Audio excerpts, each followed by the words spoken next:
This is a documentary. This is a documentary on a mentality.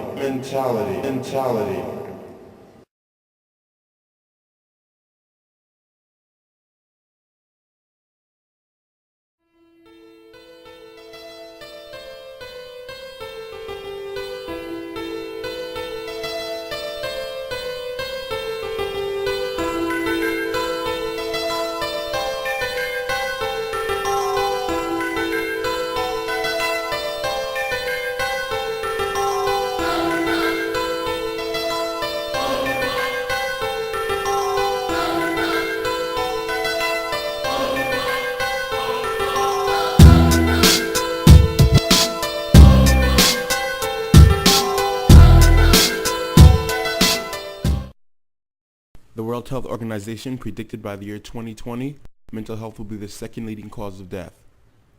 Looking at the lifestyles of most Americans, that should be no surprise. Americans today are raised with the mentality that if there's a necessity, whether it's food or medical, that there's a quick and easy way of getting it. These quick and easy ways cut out natural methods to give us quick results. In other words, a shortcut. Life has a strange way of balancing itself out. Whenever you gain something, you lose something. If you gain money, you also gain responsibility, which means you lose peace of mind. For example, if you drive fast, you gain time, but you lose safety and vehicle control. There are no real shortcuts in life. In our society, we base our lives on a system of shortcuts. The majority of the foods we eat and drugs we take are nothing more than shortcuts that trick us into believing it is the real thing when it is not. What do we lose when we use these shortcuts? Well, we gain time and we gain convenience, but we lose our health and we lose our sanity.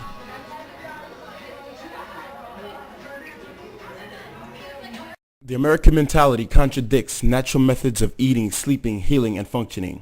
If you have a headache, take Excedrin. If you have a stomach ache, take Pepto-Bismol. If you're constipated, take X-Lax. You got a cold, take NyQuil. Got allergies, take Claritin. Can't sleep, take Somnolence. You got indigestion, take Antacid. If you're too fat, take Dexatrim. You got no energy, take Xantrex. Shortcut. If you're hungry, there's McDonald's right there. Cheeseburger and fries in just 5 minutes. Shortcut. Who gains the most from these shortcuts? You think it's you, but it really isn't. It's the food and pharmaceutical companies and even doctors that mass produce these food and drugs to make millions of dollars a day, not even caring about the long-term effects of these products.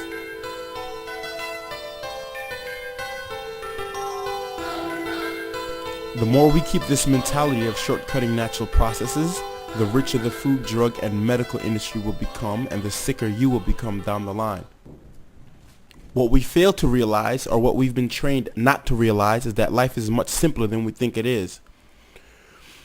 Whenever there's a problem in your health or well-being, it can be corrected in a natural way. Modern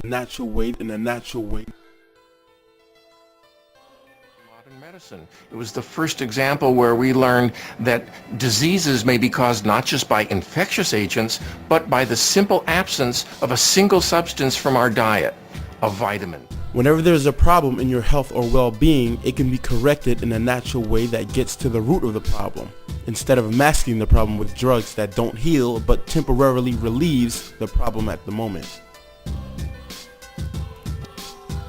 If a person has high blood pressure and goes to the doctor, after the doctor checks their ear and throat, they might prescribe high blood pressure medication with God knows how many side effects. That person could easily have been put on a diet restriction, restricting fried foods, processed food, and meat, and placed on an exercise program with a personal trainer. That would save a ton of money and the person would actually feel better than being drugged. But is this what they do? No. If a person is morbidly obese, they are given an option of a gastric bypass surgery, which is when about 6 feet of the intestines is cut out of the body and patched around the stomach to make the person feel full all the time. Do people fall for it? Hook, line, and sinker.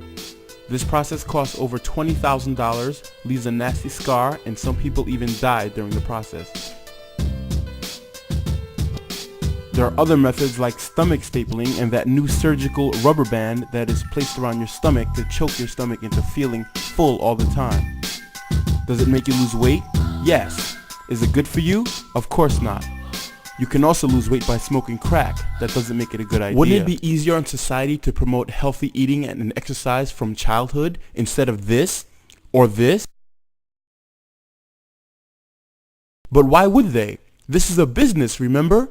That would be like Burger King telling you that McDonald's has better fries, or Baskin-Robbins telling you that Carvel has softer ice cream. Wouldn't happen in a million years. The drug industry is a business. Bottom line, the sicker you are, the more they profit. Money is the bottom line. What we must learn to do is use natural methods of healing, such as homeopathic remedies, nutritional supplements, and correct diet. Homeopathic remedies have been used for thousands of years in the human race. In fact, drugs have only been introduced to humanity since the 8th century. One thing about natural methods is that you must learn your body.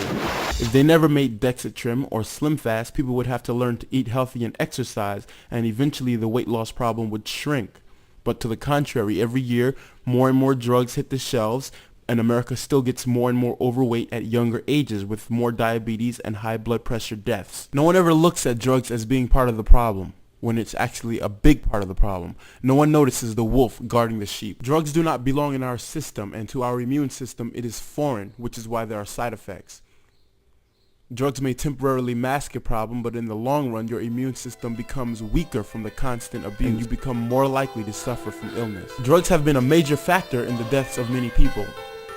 In the celebrity world, drugs have led to the deaths of Heath Ledger, Pimp C, Anna Nicole Smith, Gerald Levert, Chris Penn, Eddie Guerrero, ODB, Dana Plato, Elvis Presley, Marilyn Monroe, and Sigmund Freud. If you think that's a lot, drugs have and will cause the deaths of about 100,000 people per year in America, and that's legal drugs obtained by prescription or bought over the counter. This is a problem that will not go away on its own, or with the help of the FDA. This is a problem that can only be corrected if we change our mentality. Only if we start using natural methods of eating and healing will we see a decline in these extreme health problems. We need to end this system of shortcuts, because in the long run, the only shortcut we are taking is to the grave.